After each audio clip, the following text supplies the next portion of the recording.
बहुत महत्वपूर्ण हिस्सा है और यहाँ की भी कई सीटों पर लगातार मतदान जारी है, चाहे रीवा हो, सतना हो, और वोटिंग प्रतिशत जो है वो भी सामने आने लगे हैं। मध्य प्रदेश के उप मुख्यमंत्री राजेंद्र शुक्ल इस वक्त मेरे साथ में मौजूद हैं। सर, सुबह से ही हम देख रहे हैं कि आपकी गाड़ी दौड़ ही रही है, हम लोग पीछा कर रहे हैं, पीछे पीछे कहीं रुक नहीं रहे हैं। आप कई बूथों पर आप खुद पहुंच चुके हैं। जनता के बीच कैसा रुझान देख रहे हैं सर? रुझान तो बहुत अच्छा है। मोदी जी को तीसरी बार प्रधानमंत्री बनाने के लिए जनता एकजुट है। चूंकि आज यहाँ पर शादियाँ बहुत हैं और व्रतबंध बहुत हैं और कटाई का भी समय है, गर्मी भी है, तो इसके कारण वोटिंग परसेंटेज जरूर अभी हमको ऐसा लगता है कि अभी हम 2-3 घंटे हम लोगों को काफ़ी मेहनत करनी पड़ेगी।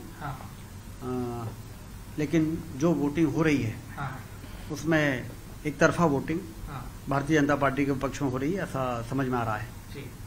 सर, सेकेंड फेज में जिन सीटों पर मतदान हो रहा है, 2019 का चुनाव अगर देखें तो कांग्रेस एक भी सीट वहां नहीं जीत पाई थी, बीजेपी सभी सीटों पर जीती थी, विंध्य की सभी सीटों पर बीजेपी जीती थी।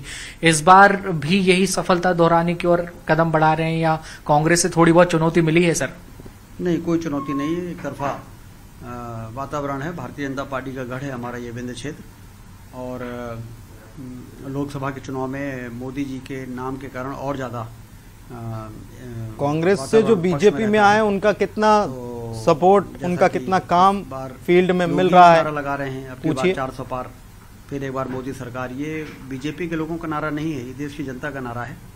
तो उसके कारण एक एडिशनल अतिरिक्त जो लाभ है वो हम सबको मिल रहा है।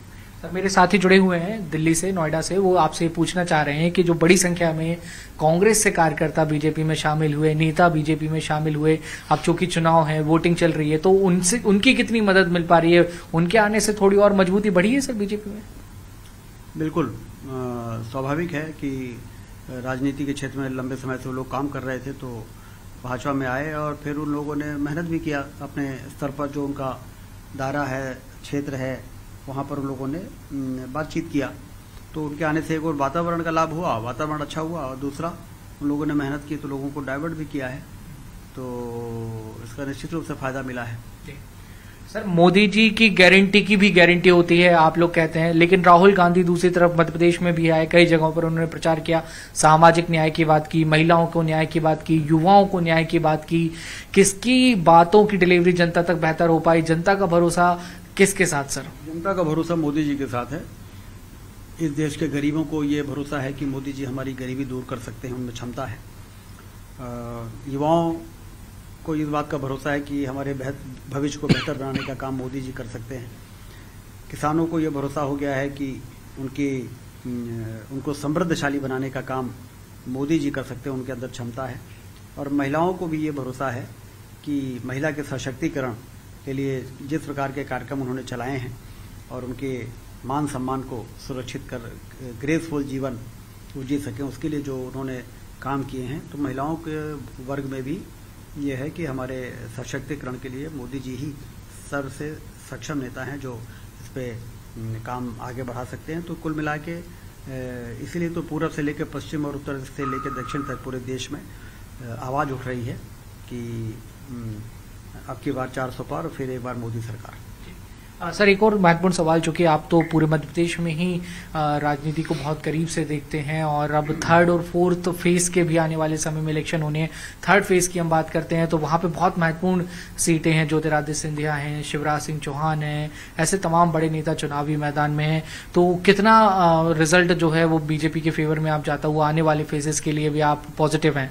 आने वाले फेजेस में और बेहतर होगा, क्योंकि उस समय शादी ब्याह का समय भी खत्म हो जाएगा, गर्मी भी। पहले चरण में पूछिएगा वासु कटाई भी पूरी, पहले चरण में गारंटी की बात थी, दूसरे चरण में तो बात और बढ़ेगा, हिंदू मुसलमान मंगलसूत्र संपत्ति छीनने पर आ गई। क्यों? तो कुल मिला के वातावरण तो बाय एंड लार्ज हर जगह एक जैसा है। ये बात सही है कि जहाँ पर कुछ कद्दावर नेता हैं उनके जीत का मार्जिन और बड़ा हो सकता है। सर, पहले चरण के बाद जब दूसरा चरण का इलेक्शन आया तो ऐसे मुद्दे निकलकर सामने आए, मंगलसूत्र को लेकर, विरासत टैक्स को लेकर एक बहस पूरे देश में छिड़ी हुई है। तो इस तरीके की जो बातें निकल कर आ रही हैं, ये सर किसके लिए फायदेमंद, नुकसानदायक आप देखते हैं सर इन्हें? ये तो इस प्रकार की बातें जो आई हैं सैम पित्रोदा की तरफ से और मनमोहन सिंह जी की सरकार के समय उन्होंने एक बार ये कहा था कि देश की संपत्ति पर पहला अधिकार अल्पसंख्यकों का है।